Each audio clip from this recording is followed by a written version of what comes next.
أعوذ بالله من الشيطان الرجيم. بسم الله الرحمن الرحيم. والذين يتوفون منكم ويذرون أزواجا وصية لأزواجهم متاعا إلى الحول غير إخراج، فإن خرجن فلا جناح عليكم فيما فعلن في أنفسهن من معروف، والله عزيز حكيم. صدق الله مولانا. اللهم صل على محمد.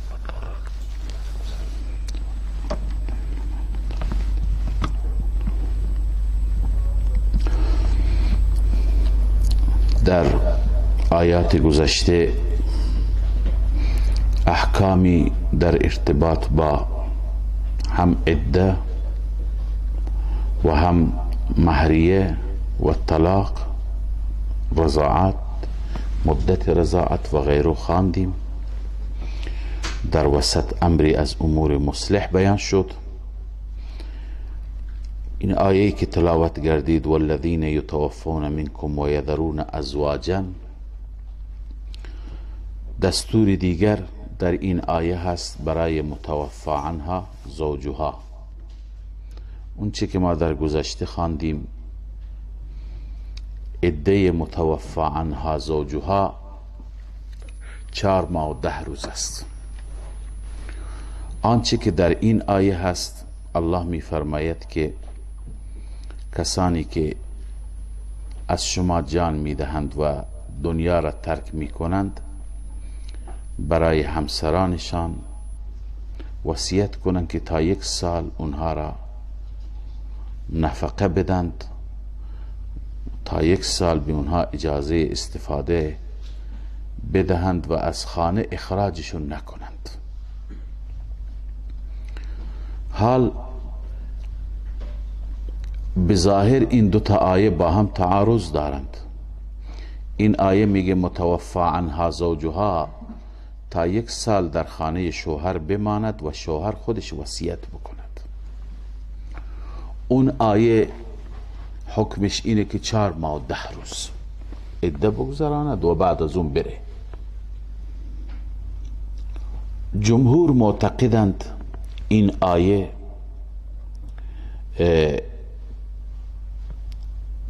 منسوخ است.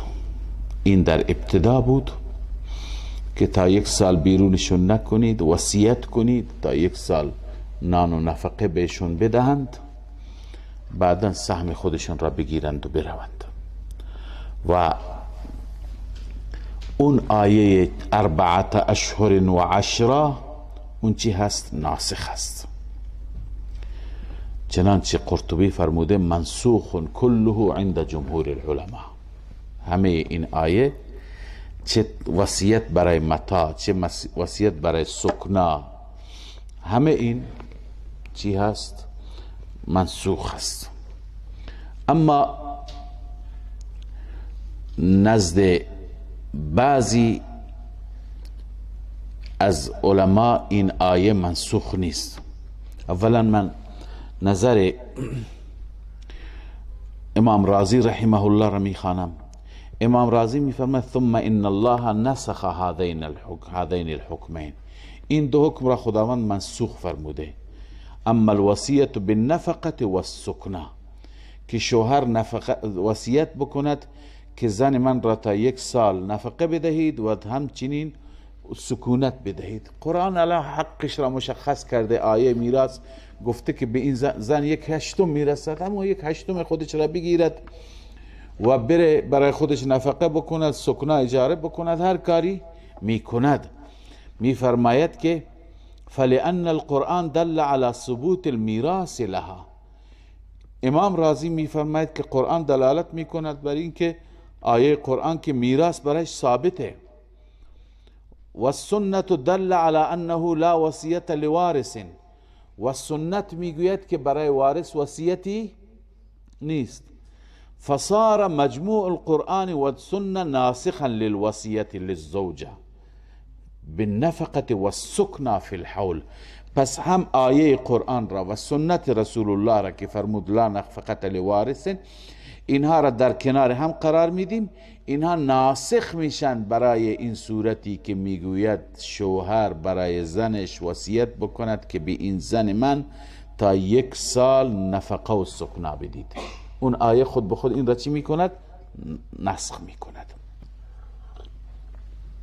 اما شیخ ما حضرت حسین علی رحمه الله، ایشون از آنجایی که سعی و تلاششون بر این هست که هیچ آیه منسوخ قرار نگیرد، ایشون میفرماید که این آیه منسوخ نیست، این آیه طوری توجیه بشه، طوری تفسیر بشه که نیازی به نسخ آیه نشود.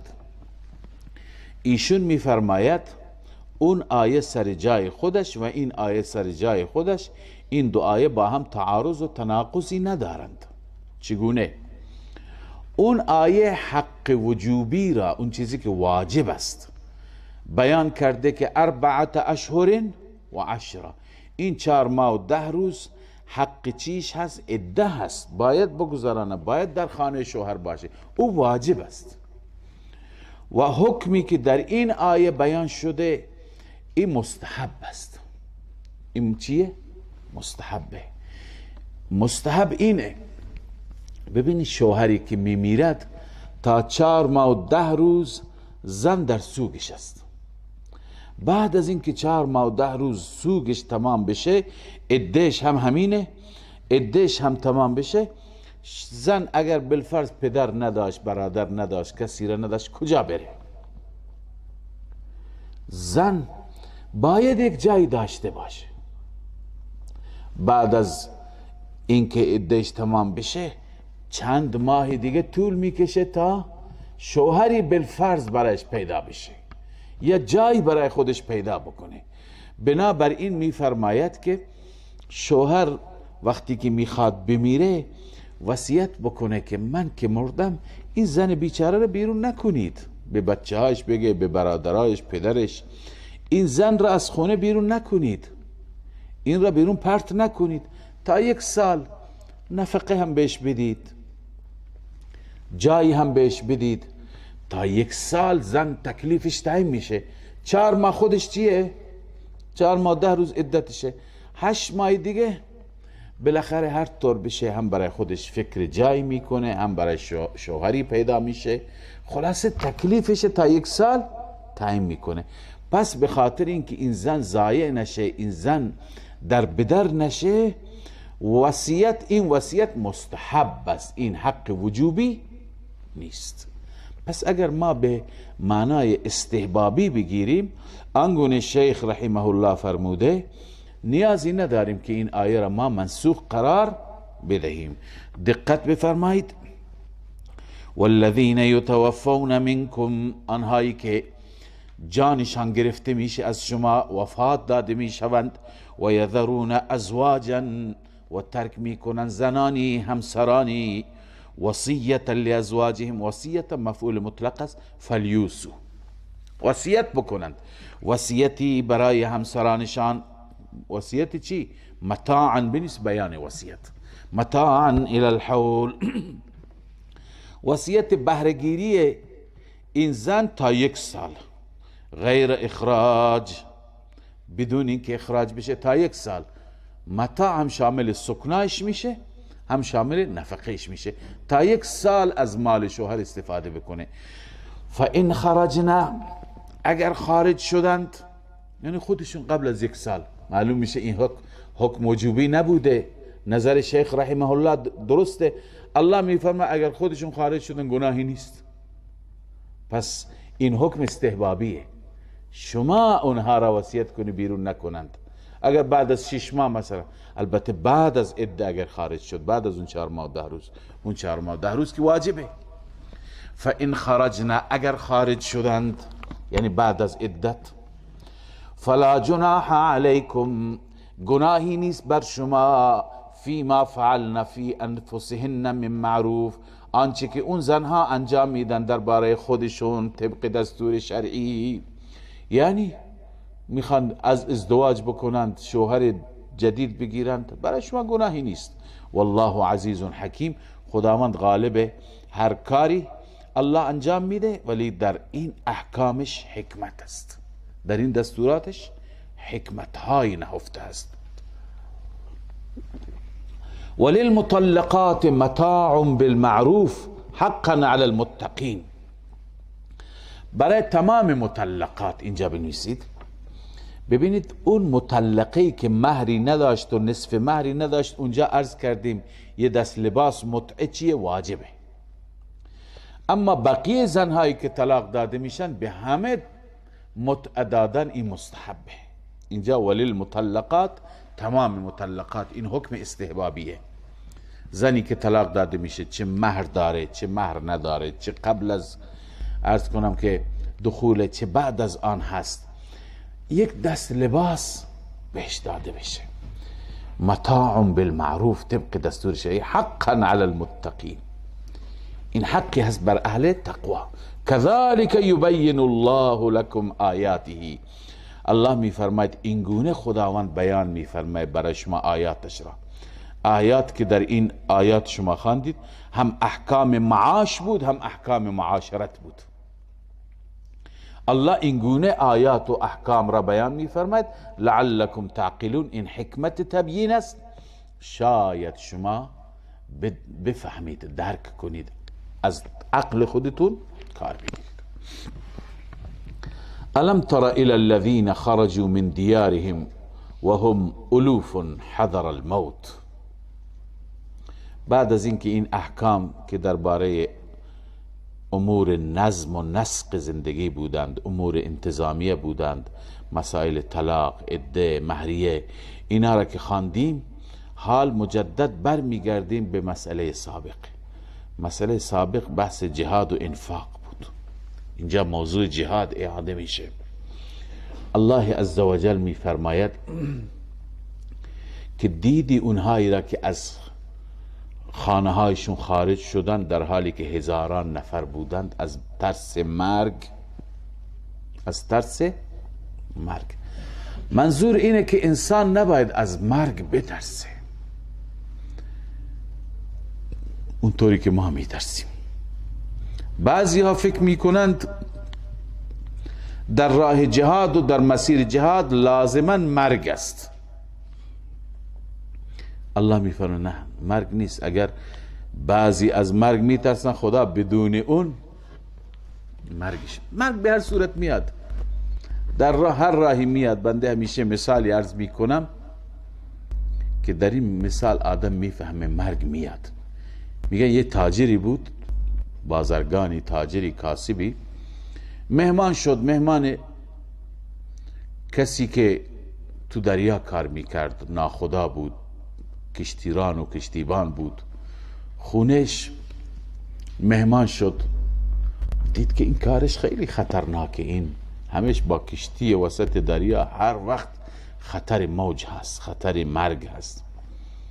به او گفت که کار پدر شما چی بود؟ او گفت پدر من هم شغلش همین ناخدایی بود. بعد گفت که پدر شما چطور فوت کرد؟ گفت پدر من یه روزی رفته بود دریا، طوفان آمد و خلاصه زد کشتی را شکست و پدر من غرق شد تو موج و فوت کرد. این ترسید. گفت پدر بزرگ شما کارش چی بود؟ گفت پدر بزرگ من هم کارش همین بود. او چطور مرد؟ اونم تو دریا مرد. عجب، پس همه اینا تو دریا مردن. بعد این دوستش را میخواست که بگه که دیگه این شغل را ویل کن، ترک کن. گفت شما نمیترسی یک روزی برای شما همون اتفاق بیفته، دریا مواج بشه، بزنه کشتی را، شما هم غرق بشید؟ او مطمئن بود که مرگ به دست خداست، هر وقتی که وقتش بشه. او به دوستش گفت، میخواست اینو تفهیم بکنه، بفهمونه. گفت که پدر شما کارش چی بود؟ گفت پدر من بازرگان بود، مثل خود من، کاسب بود، تو بازار کار میکرد. گفت که مرگ ایشون چطور آمد؟ گفت هیچی. مدتی پیش به هر حال مریض شد تو خونه، چند وقت مریض بود، همونطور آخر فوت کرد. گفت پدر جدت چه کاری بود؟ گفت اونم بازرگان بود. باز گفت اون چطور مرد؟ گفت اونم همینطور تو خونه مریض شد، بعد از مریضی طولانی مرد. گفت تو نمیترسی یک روز تو هم مریض بشی همینطور تو خونه بمیری؟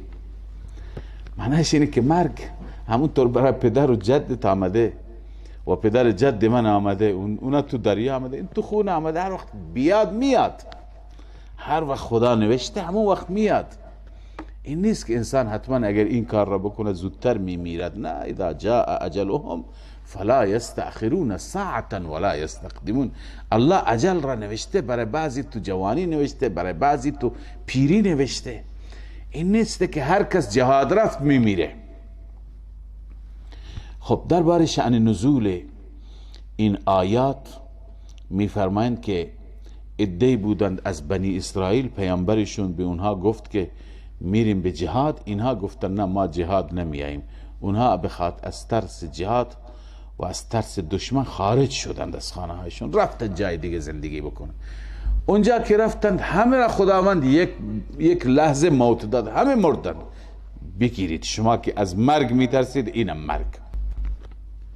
بعد اون پیغمبر دعا کرد خدایا اینا اشتباهی کردن، اینها را دوباره زنده بکن تا درسی باشه برای اینها، برای دیگران.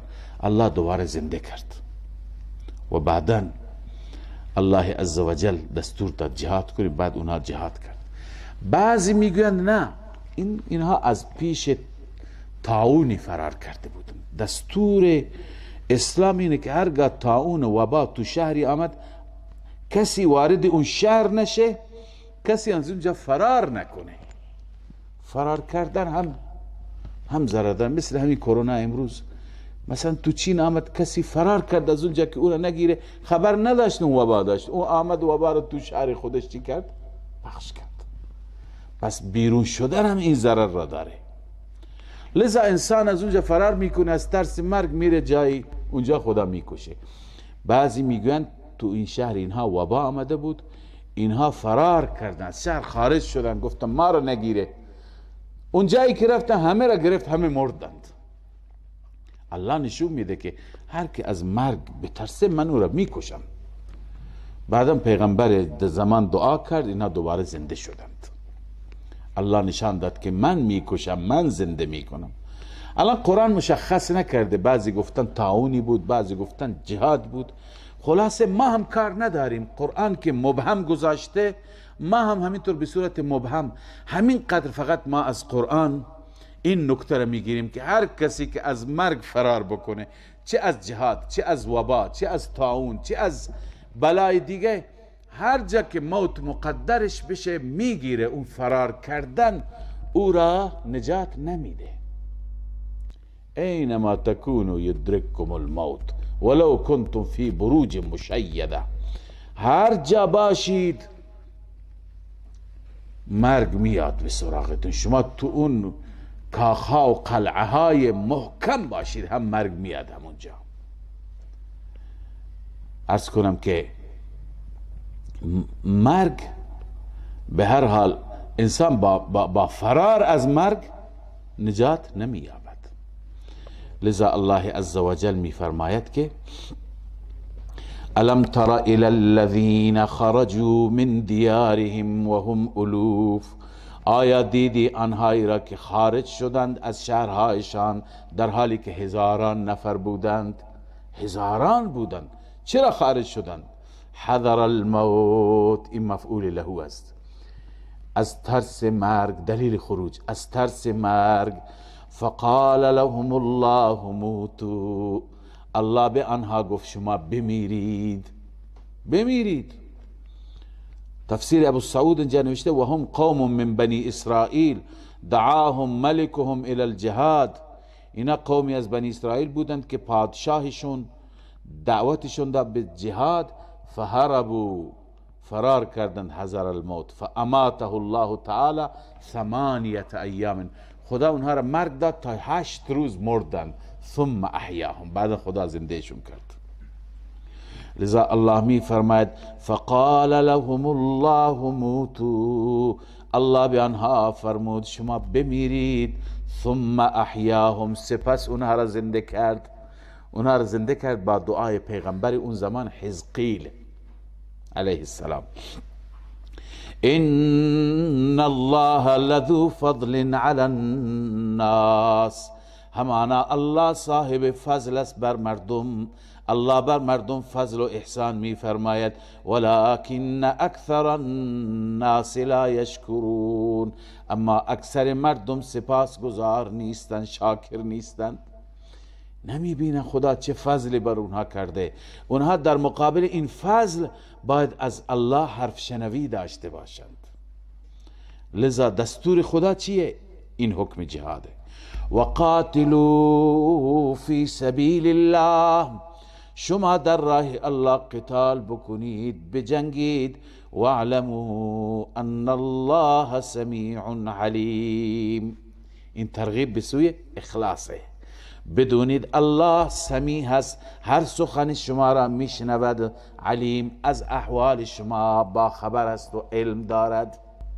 الله علم دارد، از همه احوال با خبر است.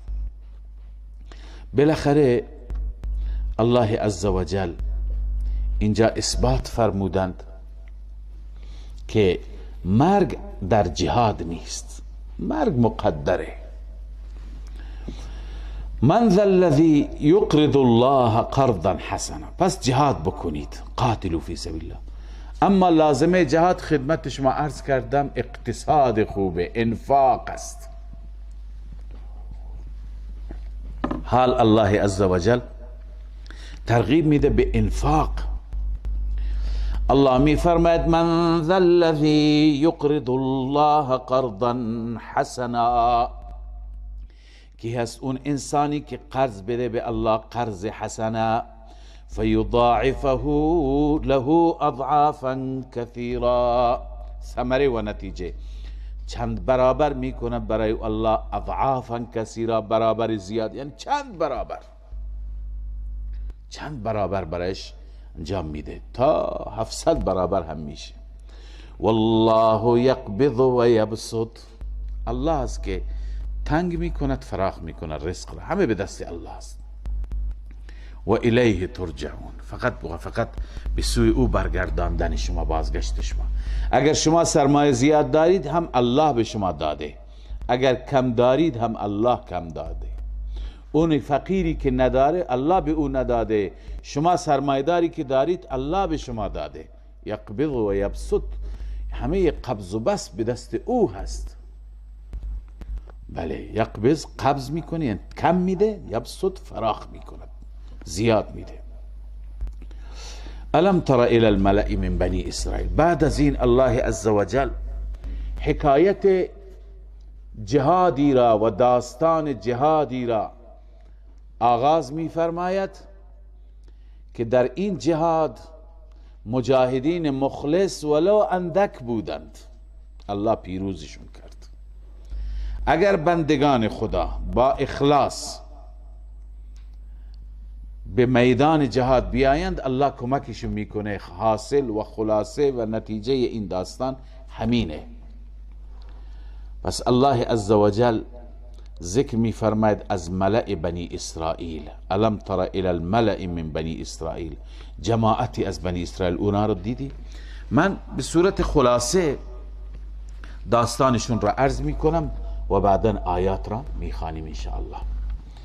این ملأ بنی اسرائیل اینها بعد از موسی علیه السلام، ما خواندیم که بعد از سیدنا موسی علیه السلام اونها، موسی گفت بریم به جنگ عمالقه، اونها را نرفتند. وقتی که نرفتند الله عزوجل اونها را تو میدان سرگردان کرد، بلا تکلیف شدند. بهترین انسانهای خودشون را از دست دادند، بهترین خیرخواهان موسی و هارون فوت کردند. اینا هم نسل گذشتهشون فوت کرد. آخر شاگرد موسی حضرت یوشع بن نون به عنوان پیغمبر برگزیده شد و او نسل جدید را ترغیب داد که شما تا کی میخواید تو زندگی ذلت باری داشته باشید؟ بجنگیم.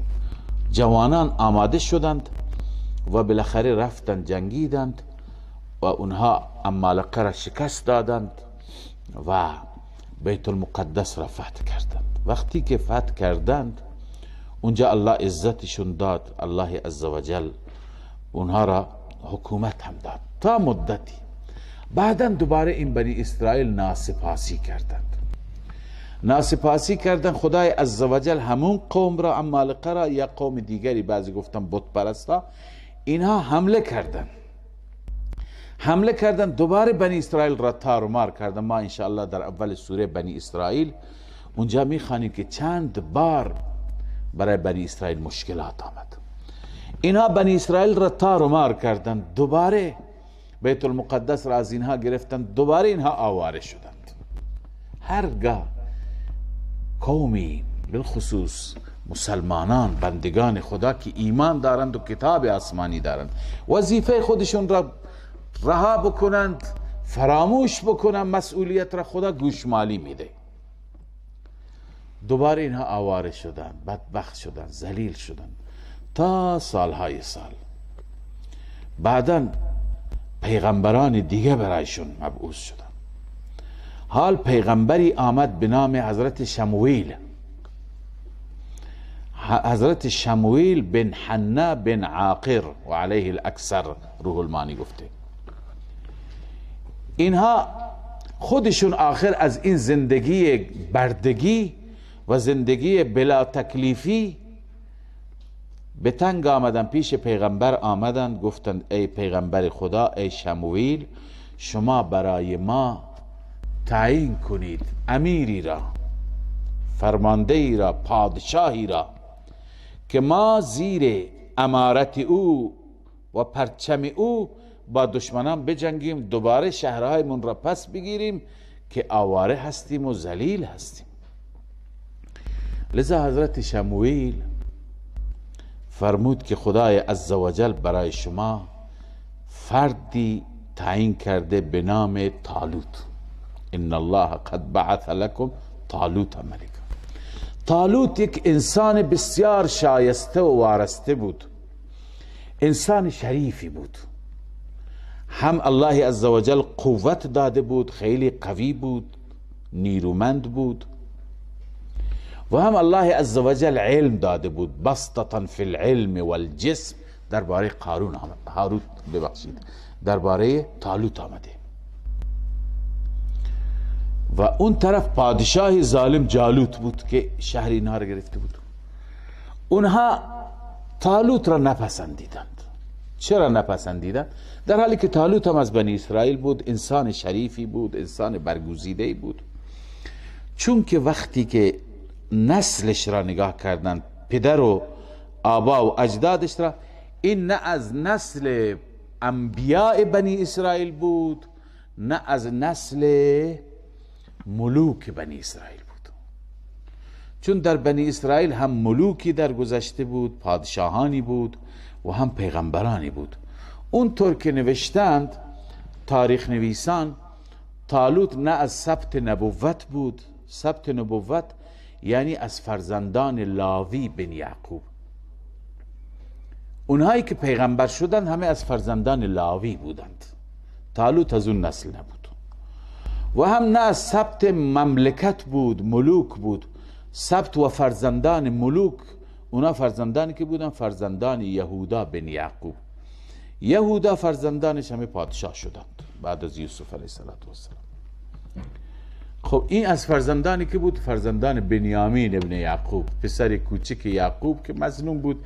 بچه هایش هم نه پادشاه شدند و نه پیغمبر شدند. لذا طالوت از همون نسل بود، از نسل بنیامین بود. اینا اعتراض کردن، گفتن که طالوت چطور میتونه اون پادشاه ما باشه؟ نه از پیغمبر زادگان است، نه از پادشاه زادگان است. اون پیغمبر گفت بر زاده و زادگی ربطی نداره، الله صلاحیت خود انسان را میبینه، این را الله تعیین کرده. اونا قبول نکردن.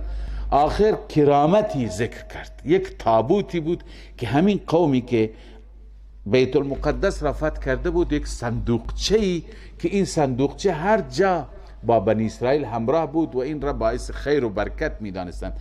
در این صندوقچه اون توراتی که موسی از طور گرفته بود، اون تورات بود، اصل تورات بود. و در این صندوقچه نعلین موسی بود، عصای موسی بود، عمامه هارون بود، اونطوری که مفسرین نوشتند. این صندوقچه پر از آثار برکات بود. هر جا که جنگی می رفتند این صندوقچه را جلوی خودشون قرار می دادند. اون قومی که بیت المقدس را فتح کرد و این صندوقچه را هم با خودشون برده بودند. لذا پیغمبرشون بهشون گفت که این صندوقچه را فرشتگان میارن جلوی طالوت میگذارند. وقتی که دیدند که واقعا فرشتگان آوردند صندوقچه را، دیدند از هوا در میاد جلوی طالوت گذاشته شد، متوجه شدند که خدا اینو پسندیده. لذا اونها بعدا تسلیم شدند. الله عزوجل اون داستان را اینجا در این آیات بیان میفرماید. دقت بفرمایید.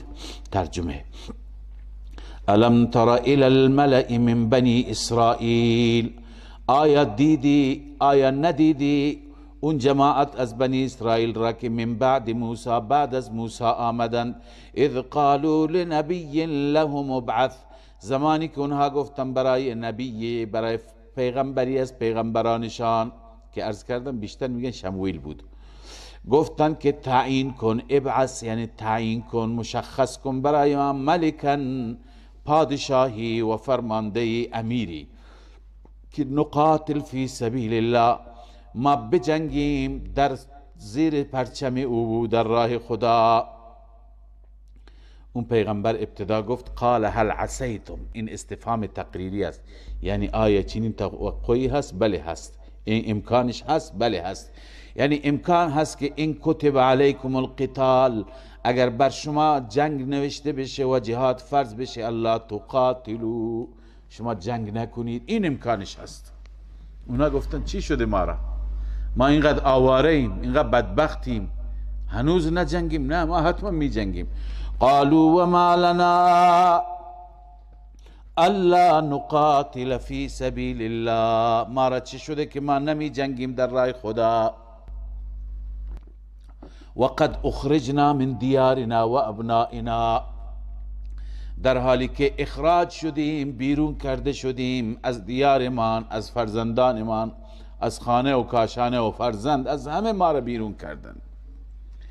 بالاخره الله می فرماید فلما کتب علیهم القتال، زمانی که بر آنان قتال و جنگ و جهاد نوشته شد، تولوا الا قلیلا، پشت دادند مگر اندکی، الا قلیلا منهم، والله علیم بالظالمین، الله خوب میداند ظالمان را.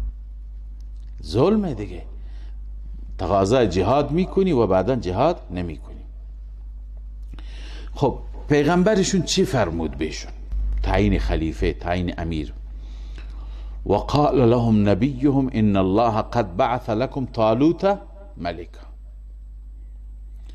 نبیشان به اونها گفت، حضرت شموئیل، که همانا خداوند تعیین کرده برای شما طالوت را به عنوان پادشاه. شموئیل بعضی میگن حزقیل. قالوا انا يكون له الملك علينا، اعتراض و استفهام تعجب. گفتن چگونه میتونه باشه برای او پادشاهی بر ما؟ او چطور میتونه امیر ما بشه، در رأس ما قرار بگیره، پادشاه ما بشه، در حالی که و نحن احق بالملک منه؟ این منشأ اعتراض است. ما در ملک و سرداری از او احق هستیم، چون ما بقیه یا پیغمبر زاده ایم یا پادشاه زاده ایم. ولم یؤت سعة من المال، او مالدار هم نیست، وسعت مالی هم داده نشده، یعنی ندارد، مال زیاد هم ندارد. معیارش چیه؟ از فرزندان لاوی هم نیست که پیغمبر زاده باشه، از فرزندان یهودا هم نیست که پادشاه زاده باشه، از فرزندان بنیامینه که در این نسل نه پیغمبری بوده و نه پادشاهی. اون پیغمبر جواب میده قال ان الله اصطفاه علیکم، همانا الله برگزیده او را، و زاده بسطة فی العلم والجسم، او را برگزیده بر شما و افزوده در او بسطة فی العلم والجسم، یعنی از نظر علم و جسم بسته یعنی کشادگی، یعنی او از نظر علم هم زیاد علم داره، از نظر جسم هم قوی است و الله عزوجل به او توانایی ها و مهارت های جنگی داده، خیلی قهرمان و پهلوان است. و الله عزوجل به نسل و به پدر و به پدرزاده نگاه نمی کند که از کدوم نسل هستی، الله به صلاحیت و شخصیت خودت نگاه می کند، چقدر صالحی، چقدر شایسته هستی، چقدر تقواداری، چقدر مؤمنی. والله یؤتی ملکه من یشاء، الله میدهد ملکش را و پادشاهیش را به هر کسی که بخواهد. والله واسع علیم، و الله عزوجل واسع است. این جواب اون انا یکون له الملک، یعنی الله تعالی در دربارش فراخی وجود دارد، فراوانی وجود دارد و علمش هم وسیع است، علمش هم زیاده، همه چیز را میداند. پس به هر کسی که الله بخواهد از روی علم میدهد. اما وقتی که اینا اعتراض کردند، خدای عزوجل آیه و نشانه‌ای برای ملوکیت او و برای امارت او تعیین کرد. اون نشانی چی بود؟ و قال لهم نبیهم، نبیشان به آنان گفت ان آیت ملکه، آیه و نشانی پادشاهیش اینه که ان یأتیکم التابوت، اون صندوقچه و تابوت که شما از دست دادید و هر روز برای اون حسرت میخورید، اون پیش شما میآید. فیه سکینة من ربکم، در اون سکینه هست، آرامش، چون تبرکات توش بود از جانب ربتان. و بقیه یعنی بقایا، یادگارهای، تبرکاتی که اون تبرکاتی که ترک آل موسی و آل هارون، آل موسی و آل هارون اونها را به یادگار گذاشتند. اون تابوت می آید که تحمله الملائکه، ملائکه حملش می کنند، ملائکه حملش می کنند. من اینجا یکی دو تا بحث خدمت شما عرض می کنم. اول که ملائکه می آورند، چطور می آورند؟ بعضی گفتند سری داستان هایی که اینا همه بنی اسرائیلی هستند، نمیتونیم تصدیق بکنیم، نمیتونیم تکذیب بکنیم. اون قوم هر جا تابوت را می بردند با مشکل و با بلا مواجه میشن. این تابوت هر جا که اونها هر جا مخفی میکردن منهدم میشد، اونجا هر جا مردم مریض میشدن. آخر این تابوت را روی حیوانی اسب الاغی بستند، ملائکه راهنمایی کردن که اینجا بیاد. اون گفته این بلایی هست، این بدبختی برای ما میاره، اینو بیرون کنی این صندوق چرا. بعض اینطور گفتن، ولی اینا همه داستانه. ابن عباس رضی الله تعالی عنهما اینطور میفرماید، قال ابن عباس رضی الله عنهما جاءت الملائکه تحمل التابوت، ملائکه آمدن خودشون تابوت را حمل کردند، بین السماء والارض، یعنی از جو و فضا دیدم تابوت داره مثل یک پرنده می آید. حتی وضعته بین یدی طالوت و الناس ینظرون، اون تابوت را آوردن جلوی طالوت گذاشتن، همه مردم تماشا کردند. تفسیر ابن کثیر نوشته. پس معلوم شد که این چیه؟ این پادشاهیه که خدا تعیین کرده، این کرامت طالوت بود. اما این که درباره اون تابوت گفته شده بود فیه سکینة من ربکم و بقیة، این یعنی چه؟ و داخل این صندوقچه چی بود؟ ببینید این را من در پرتو کلام مفسرین عرض می کنم. میفرماید و هو التورات المودع یا المودع فیه بنا علی ما مره، در اون توراتی بود که گذاشته بود، در اون که در گذشته این بود که من ان موسی اذا قاتل قدمه، موسی وقتی که با هر کسی می جنگید اون را می گذاشت جلوتر، تبرکی بود. فلتسکن الیه نفوس بنی اسرائیل، تا نفوس بنی اسرائیل آرامش بگیرد، احساس کنه کتاب خدا با ماست، نترسند. خب این ابو سعود نوشته. حضرت شیخ رحمه الله می فرماید، شیخ حسین علی، که در این تبرکات موسی و هارون علیه السلام بود که فرمود که در اون موسی عصای موسی بود، نعلین موسی بود و عمامه هارون بود. خب باز سکینت من ربکم و بقیت عرض کنم عطف تفسیری هست. اون سکینه را در اون آرامش بود، باعث قوت قلب بود. مطلبی میخوام عرض بکنم، اون مطلب تبرکات است که مخاطبین بزرگوار بدونند. آیا تبرک اولا که برکت دهنده فقط خداست. ما در سوره ملک هم خواندیم تبارک الذی بیده الملک. اعتقاد ما مسلمانان این است که هیچ کسی برکت دهنده به غیر از خدا نیست. اما خدای عزوجل چیزهایی را که تعیین کرده که در اینها برکات هست، یا رسول اکرم صلی الله علیه و سلم مشخص کردند، در اونها ما معتقدیم برکات است، ولی برکت دهنده خود اونها نیستند، خدا برکت میده.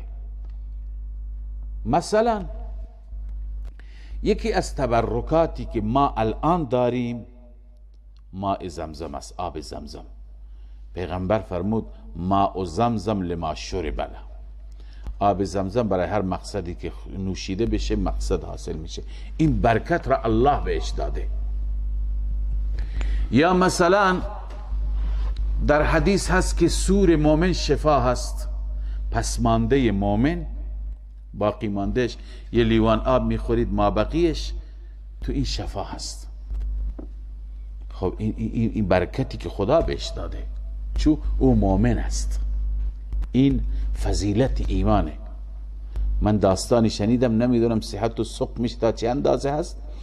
گفتند که یه فردی بوده، مریض بوده، هر جا میرفته دکتر خوب نشده، دکترها تشخیص ندادن مریضیش چیه. آخر یک انسان معتقد بوده و به آیات الهی و احادیث پیغمبر اعتقاد و باور زیاد داشته، این رفته با جماعت تشکیل شده، با جماعت تبلیغ، چون اونجا همش اهل دعوت و اهل اخلاص و اهل یقین و ایمان، مؤمن واقعی هستن. این هر وقتی که این جماعتی ها غذا میخوردن، نان میخوردن، چای می نوشیدن، این با اونها نمیخورده. به این میگفتن بیا بخور، نمیخورده. اونا که میخوردن هر چی که اضافه میبود، اضافه میامده، در همین مدت تشکیل همون اضافهشون خورده. مثلا کسی چای خورده تهش چیزی مانده، اون میخورده. کسی غذایش خورده تهش مونده، اون میخورده. باورش بر این بوده که سور المؤمن شفا. پیغمبر فرموده که سور مؤمن چی هست؟ شفا هست. لذا این را باور کرده، یقین کرده، الله عزوجل اون مریضیش را هم دور کرده، شفاش داده. پس ببین این برکت است که خدا به این داده. پس برکت را هم خدا میده. اما اون چیزی که از قرآن و از حدیث ثابت است، در آثار انبیا برکات است. در آثار انبیا برکات است.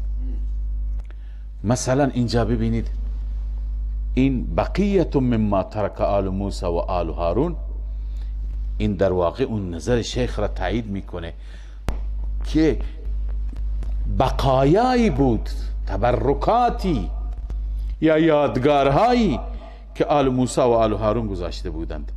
تبرکات همون عصایی که سالها در دست موسی بوده، اون امامه‌ای که سالها در سر هارون بوده، نعلینی که تو اینها تبرک است. برکت کی میده؟ الله میده، نه اینکه موسی میده. همچنین ما داریم که در حدیث شریف تبرکاتی که صحابه از پیغمبر خدا گرفتن. در سفر حج یا عمره بود که آن حضرت صلی الله علیه وسلم سر مبارک را حلق کردند، موها را تراشیدند. این موها را صحابه بین خودشون تقسیم کردند، به بعضی 1 تار مو رسید، به بعضی 2 تار مو رسید، به بعضی بیشتر. اینها را به نیت برکت که آثار آن حضرت هستند از سر آن حضرت گرفتند. یا در حدیث دیگه می آید در یکی از غزوات سیدنا بلال رضی الله تعالی عنه می فرماید که بلال بعد از این که آب وضو را برد و پیغمبر وضو گرفت، اون باقی مانده آب را بین صحابه تقسیم کرد. در حدیث میاد فمن نائل و ناضح، صحابه هجوم آوردن این آب را تبرکن بگیرن، به بعضی به اندازه پاشیدن و ریختن چند قطره رسید، بعضی ها مقداری از اون آب گرفتند. این نوع تبرکات هم از اثر رسول الله ثابته و هم از کنم اینجا در قرآن ثابته، بقیت مما ترک آل موسی و آل هارون. اما بعد از این برکات مال اولیاء الله، بعضی از علماء ما تو کتابهایشون نوشتند قیاس میکنند برکات اولیاء را به انبیاء، ولی ثابت نیست. ببینید سرتاج اولیاء ابوبکر صدیق رضی الله تعالی عنه است. ثابت نیست کسی موی ابوبکر را به عنوان برکت گرفته باشد، یا آب وضوی ابوبکر را، یا چیز دیگر را. از بقیه اولیاء هم در سنت ثابت نیست. اگر یکی از بزرگان انجام داده، این اجتهاد او هست، اجتهاد او برای ما حجت نیست. لذا خیلی ها میرن از خاک قبر برکت میگیرن، میگن تو این برکت است. این ثابت نیست. قبر صحابه را کسی در عهد صحابه و بعد از صحابه کسی از اونجا تبرک نگرفت. از قبر پیغمبر کسی برکت نگرفت که اون خاک را بگیرد. لذا ما مسلمانیم و تابع قرآن و سنت. هر چیزی که ثابت هست قرآن و سنت برای ما ثابت کرده، علی الرأس والعین، به جان و دل میپذیریم، قبول میکنیم. هر چی که ثابت نیست بخوایم قیاس بکنیم، خب قیاس بکنیم. حتی به قول حضرت استاد جاجروی رحمت الله علیه، غلاف خانه کعبه که 1 سال با خانه کعبه چسبیده، وقتی که تبرکش ثابت نیست، برای ما ارزشمنده، برای ما قدر و قیمت داره، اما از او تبرک بگیریم و بدن خودمون را با اون بمالیم، ثابت نیست. چیزی که ثابت نیست، الان بعضی از حاجیان میرن هی به بقیه بخشها و دیوارهای خانه کعبه خودشون را میچسبن. اینا ثابت نیست. البته اون ثابت هست اون جایی که رکن یمانی هست، دست را بکشی، دست را ببوسی، اون سنگ را ببوسی، حجر اسود را ببوسی.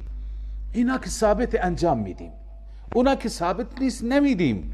ما باید مو به مطابق قرآن و سنت باشیم. سیدنا عمر رضی الله تعالی عنه همین کار را کردن. الان بعضی مخالف حضرت عمر هستن. حضرت عمر به سنگ حجر اسود گفت میدونم تو نمیتونی نفع بدی، نمیتونی ضرر بدی، نفع و ضرر به دست تو نیست، به دست الله هست، اما من تو را میبوسم چون محبوب من، حبیب من، رسول الله تو را بوسیده. خب ما هم میبوسیم چون رسول الله بوسیده، اما شفا را، نفع و ضرر را از خدا میخواهیم و میدانیم.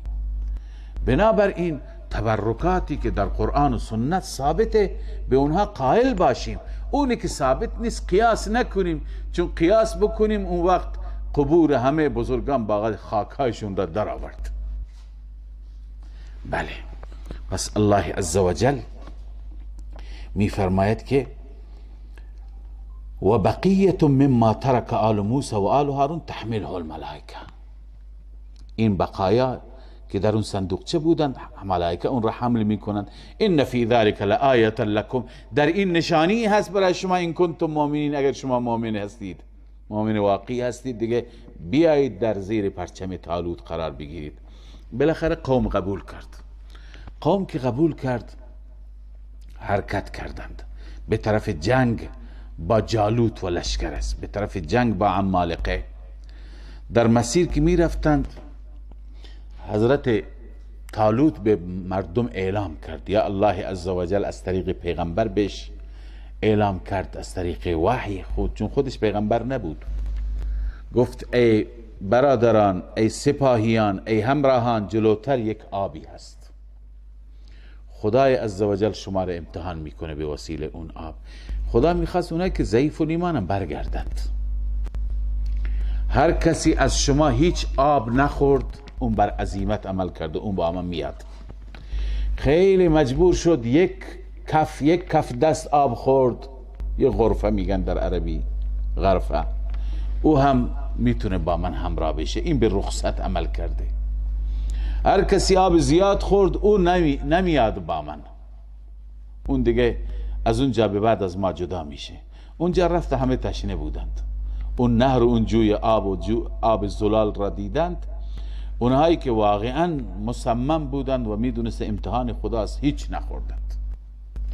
بعضیا که ضعیفتر بودند یک کف آب خوردند، بعضیا آب زیاد خوردند، اونا موندند دیگه اونجا. اون چه که باقی ماند با حضرت طالوت، از کنم 313 نفر بودند، همون تعدادی که در رابطه با اهل بدر می آید و صحابه بدری می آید. بالاخره این 313 نفر رفتند. الله عزوجل چنان ایمانی، چنان استقامت به اینها داد که در مقابل اون لشکر جرار و بزرگ جالوت اینا پیروز شدن. جالوت معروفه، میگویند اعلام کرد که هر کسی که طالوت را بکشد من دخترم را به او میدهم. طالوت این اعلام را شنید، گفت که هر کسی که جالوت را بکشد من دختر جالوت را به او میدهم. همون دختری که جالوت میخواد بده اون من به او میدهم. حضرت داود علیه السلام بعداً پیغمبر شد، بعداً پادشاه شد. داود علیه السلام از میان برادرانش از همه ضعیفتر بود. این را برای جهاد نیاوردن، برادرانش آمده بودن گفتن تو نمیتونی، تو برو گوسفندان را بچران. اما داود رفت، آرامش نگرفت، مؤمن بود، گفت من چرا نتونم بجنگم. اینجا آمد تو جنگ، دید که جنگ و همه دارند که می جنگن. داود علیه السلام اون قوت ایمانیش از کنم که زد بالا، حمله کرد. بعضی میگن سنگی برداشت، چیزی دیگه نه، زد جالوت را کشت. و قتل داود جالوت. اینجا قرآن هم گفته سیدنا داود که اون زمان نه پیغمبر بود نه شخصیت مطرحی بود، جالوت را کشت و بالاخره پیروز شد. بعداً طالوت این داود را معاون خودش و ولی عهد خودش قرار داد و بعد از طالوت داود به پادشاهی رسید و بعد از پادشاهی داود سلیمان به پادشاهی رسید که اونا را انشاءالله در قرآن میخوانیم. اما بعضی از مفسران گفتند که طالوت دختر خودش را به داود داد. داود داماد طالوت شد و بعد از فوت پدر خانم حضرت داود جایش را گرفت و به عنوان پادشاه و ملوک مردم تعیین شد. لذا این اون داستان است. از این داستان چه نتیجه میگیریم؟ اصل ایمان در کار است، یقین، همت، عزم قوی. اگر اینها باشند، اخلاص باشد، عزم مصمم باشد و اعتقاد به خدا، باور، یقین بالا باشد، کم من فئة قلیلة غلبت فئة کثیرة باذن الله. خیلی جماعت های اندک و معمولی و مختصر بر جماعت انبوه و بر جماعت بزرگ غالب میشه. الله می فرماید فلما فصل طالوت بالجنود، زمانی که جدا شد طالوت با جنود، با لشکریانش. جدا شد از کجا؟ از همون شهری که بودم. قال ان الله مبتلیکم بنهر، همانا الله شما را امتحان می کند با نهر آبی، با جوی آبی. فمن شرب منه فلیس منی، هر کسی از اون بخورد از من نیست. از من نیست یعنی من اصحابی، از از همراهان من در این جنگ نیست، من اصحابی فی هذا الحرب. اون خیلی ضعیفه. این گویا یک امتحانی بود که ضعف و قوت مردم مشخص میشه. و من لم یطعمه، هر کسی نخورد اون، عرض کنم که فانه منی، این عزیمت است، بر عزیمت عمل کردن. فانه منی، او از من است، یعنی از اصحاب و یاران من است. الا من اغترف غرفة بیده، مگر کسی که با کف دست بخوره، یک کف دست بخوره با دستش. غرفه یا غرفه یک کف دست را میگویند. الله میفرماید فشربوا منه، همه اون همراهان خوردند. ای ملء بطونهم، به اندازه پری معده و شکمشون. الا قلیلا منهم، مگر اندکی نخوردند. اون اندک با طالوت همراه شدند. اونایی که خورده بودند طالوت اجازه نداد، اونا هم از خودشون بود میترسیدند، چون ضعیف بودند دیگه.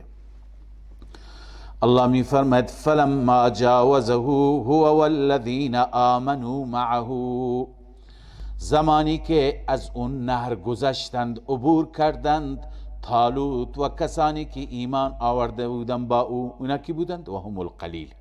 این قلیل بر دو نوع بودن. یکی اونایی که کف دست خورده بودن، اینا ضعیفتر بودن. اونایی که هیچ نخورده بودن، اینا ایمانشون قوی تر بود. قالوا لا طاقت لنا اليوم بجالوت و جنوده. چی گفتن؟ گفتن توانی نیست برای ما امروز بجنگیم با جالوت و لشکرش. اینا کی گفتند؟ مفسرین گفتن الذین شربوا من النهر، همونایی که ضعیفتر بودند، همونایی که یک کف آب خورده بودند.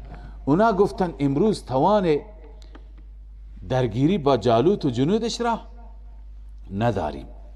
اما اونایی که هیچ نخورده بودند، اهل یقین، ایمان قوی، کسانی که ایمانشون قوی بود، اونا چی گفتند؟ قال الذين يظنون انهم ملاقو الله، گفتند آنهایی که یظنون، الظن بمعنى الیقین، قرطبی گفته، آنهایی که یقین داشتند که آنها الله را ملاقات میکنند. آنها گفتند کم من فئة قلیلة غلبت فئة کثیرة باذن الله، چقدر هست از گروه ها، از جماعت های اندک، جماعت های مختصر، غلبت فئة کثیرة، که غالب شده بر جماعت کثیره به اذن الله، به اذن الهی.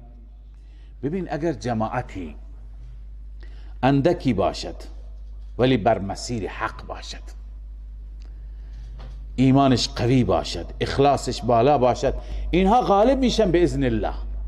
لذا تو دنیای امروز که فساد غالب است، باطل غالب است و شرک غالب است، کفر غالب، بیشتر مردم دنیا کافرن یا مسلمان؟ کافرند. بیشتر شرک یا ایمان؟ شرک. بیشتر توحید نیست، شرک هست. اما همین اهل توحید اگر کم باشند، ایمانشون به خدا راسخ باشه و قوی باشه، اینا فعالیت بکنند، مجاهده یا جهاد بکنند، چه تبلیغ و فعالیت دینی چه جهاد، الله غالبشون میکنه. این درس را باید ما از این داستان بگیریم. کم من فئة قلیلة غلبت فئة کثیرة باذن الله. اما از اینجا معلوم میشه از والله مع الصابرین که سختی زیاد میاد تو این راه. والله مع الصابرین تشویق، الله با صابرین است، کسانی که در راه سختی ها صبر و تحمل میکنند. بالاخره ببینید مردان خدا همیشه در سختی ها دعا میکنند. امروز متاسفانه دعا در جامعه کمرنگ شده و بعضی از گروه های مذهبی هم فعالیت میکنند، هر جا دعا را بر علیه دعا هم صحبت میکنند. از دل خیلی از مسلمانان اهمیت دعا کمرنگ شده. درسته در بعضی مواقع دعا نیامده، ولی معنیش این نیست که دعا نشه. دعا یکی از قوی ترین ابزار است. ببینید حضرت طالوت اولین کاری که میکنه به میدان میره دعا میکنه، دست به دعا برمیداره. رسول اکرم صلی الله علیه وسلم وارد میدان بدر شد با همین جمعیتی که طالوت داشت، دست به دعا برداشت، چنان دعا کرد، اینقدر گریه کرد، اینقدر مبالغه کرد، اینقدر طولانی کرد که ابوبکر را رحم آمد. گفت یا رسول الله بر خود رحم کنید، الله انشاءالله شما را غالب میگرداند، پیروز میشید. الله میفرماید ولما برزوا لجالوت و جنوده، وقتی که آشکار شدن، ظاهر شدن، لجالوت یعنی لحرب جالوت، برای جنگ جالوت و جنود جالوت، لشکریان جالوت آشکار شدن، به معنی اینکه صف بستند، در مقابل هم قرار گرفتند. ببینید مناجات طالوت را و مناجات لشکر طالوت را. قالوا ربنا افرغ علينا صبرا، بار اله بر ما صبر و ثبات بریز و بینداز، یعنی ما را ثابت قدم بگردان. و ثبت اقدامنا، و قدم های ما را ثابت بگردان. وانصرنا على القوم الكافرین، و ما را بر قوم کافرین یاری بفرما در وقت مبارزه و جنگ. الله چطور اجابت فرمود، سبحان الله. فهزموهم باذن الله، شکست داد همین جماعت اندک، همین گروه مختصر، آنان را، جالوتیان را، باذن الله، به توفیق الله، به قضاء الله، به قدرت الله. و قتل داوود جالوتا، و داوود علیه السلام جالوت را کشت. به هر صورتی بود داوود جز اون سپاه بود، جوانی بود با ایمان، نیرومند. بعد از اینکه اون را کشت، الله می فرماید و آتاه الله الملک والحکمه، خدای عزوجل به داوود بعد از اون ملک داد، یعنی بعد از جالوت پادشاه هم شد. و بعضی میگن که نه، چون جالوت را کشت او را پادشاه قرار دادند. والحکمه، حکمه یعنی نبوت، بعدا خدا نبی هم قرارش داد. وعلمه مما یشاء، آنچه که خدا بهش خاص بهش داد. الله عزوجل به داود خیلی چیزها نشان داد، یاد داد، انشاءالله در قرآن میخوانیم. یکی از اونها زبان پرندگان را میدانست. یکی دیگه علمناه صنعة لبوس لکم، لباس زرهی درست میکرد، خود داود درست میکرد برای خودش، برای حکومت، و هم میفروخت، امرار معاش میکرد. خیلی چیزها و هنرها الله بهش یاد داده بود. کسی هنر یاد داشته باشد، این کمالی هست که الله بهش داده، ولو اینکه در بالاترین جایگاه باشد، پادشاه باشد، عالم باشد، هنر خوبه. وعلمه مما یشاء. خب اینجا داستان تمام شد، اما در پایان داستان الله عزوجل فلسفه جهاد را بیان می‌فرماید. جهاد برای فساد نیست، العیاذ بالله. جهاد خونریزی نیست، جهاد افراط و تندروی نیست، جهاد برای جلوگیری از فساد است. الله می فرماید ولولا دفع الله الناس بعضهم ببعض، اگر نبود دفع الهی مردم را، یعنی الله جلوی مردم را میگیرد. چطور؟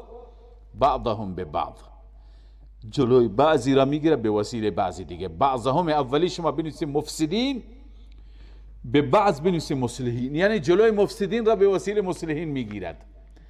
اگر این نبود لفسدت الارض، در زمین فساد میشد. پس جهاد برای چی هست؟ برای مبارزه با فساد، برای مبارزه با ظلم، برای مبارزه با بیعدالتی. پس اولین علامت مجاهد چی هست؟ عدالت و انصاف، تقوا و خدا ترسی. پس جهاد آمده تا فساد از بین بره. ولكن الله ذو فضل على العالمین. الله می فرماید اگر جهاد نبود فساد می شد، اما الله عزوجل دارای فضل است بر عالمیان، بر همه جهانیان. الله فضل فرموده، برای آنها جهاد مشروع فرموده. خیلی از حکومت ها که سر جایشون می نشینند به برکت همین جهاده. اگر ظلم بکنن میدونند که کسانی که وجدان دارند، کسانی که ایمان دارند، اینا نمی نشینند، اینا قیام می کنند. پس از ترس جهاد و از نام و آوازه جهاد بعضی ظالم ها هم می ترسند. تلك آیات الله نتلوها علیک بالحق. الله عزوجل در پایان بحث جهاد و پایان داستان طالوت و جالوت ذکر می فرماید که اینا آیات الهی هستند، ما به حق بر تو تلاوت می کنیم. این جمله برای صداقت رسول الله هست که صداقت داری، واقعا حقا که پیغمبر خدا هستی.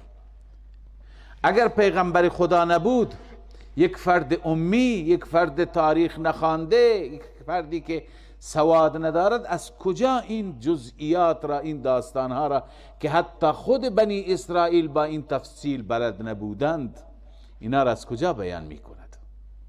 علامه قرطبی چگونه جالب نوشته، نبه الله تعالی، خداوند نجات متنبه فرمود، ان هذه الآیات التي تقدم ذکرها، این آیاتی که ذکرشون گذشت، لا یعلمها الا نبی مرسل، اینها را کسی بغیر از پیغمبر فرستاده شده نمیداند.